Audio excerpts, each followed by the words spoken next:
Hello friends, welcome to my channel. তো সবাই কেমন আছো? কিছুদিন আগে দেখিয়েছিলাম যে আমি বাজার থেকে কিছু মাছের বাচ্চা কিনে এনেছি আর সেগুলোকে আমার এই মিনি পন্ডে ছেড়েছিলাম, কিন্তু কিছু মাছ ছাড়ার পরে কয়েকটা মাছ মরে গেছিলো।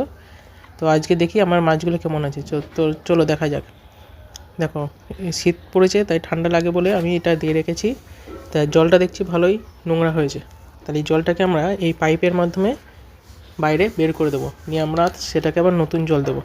তো দেখো দেখো এতে কোনো মোটরও লাগছে না, কিচ্ছু না, শুধুমাত্র সাইফন প্রক্রিয়ার মাধ্যমে আমরা জলটাকে বাইরে বের করে দিতে পারছি।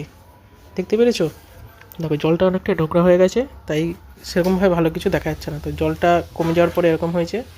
নিচে কিছু পরিমাণ বালি দিয়ে রেখেছি যাতে জলের নোংরাগুলো সেখানে থেকে করতে পারে। তো দেখো জলটা পরিষ্কার করার পরে মাছগুলো কি সুন্দর খেলা করছে, আবার নতুন জল দেওয়া হয়েছে। এবার এতে খাবার দেবো আমি। তো দেখো মাছগুলো কি সুন্দর করে খায়। তো চলো দেখি।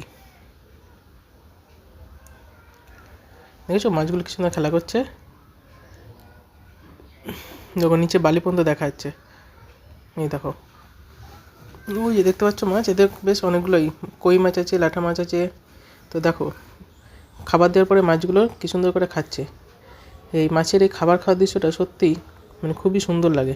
যারা এই প্রকৃতিপ্রেমী বা পশুপ্রেমী, তাদেরকে খাওয়ানোর দৃশ্যটা সত্যি এক অপূর্ব দৃশ্য। এরকমই ভিডিও পেতে চ্যানেলটাকে লাইক করো, কমেন্ট করো, সাবস্ক্রাইব করো। টাটা।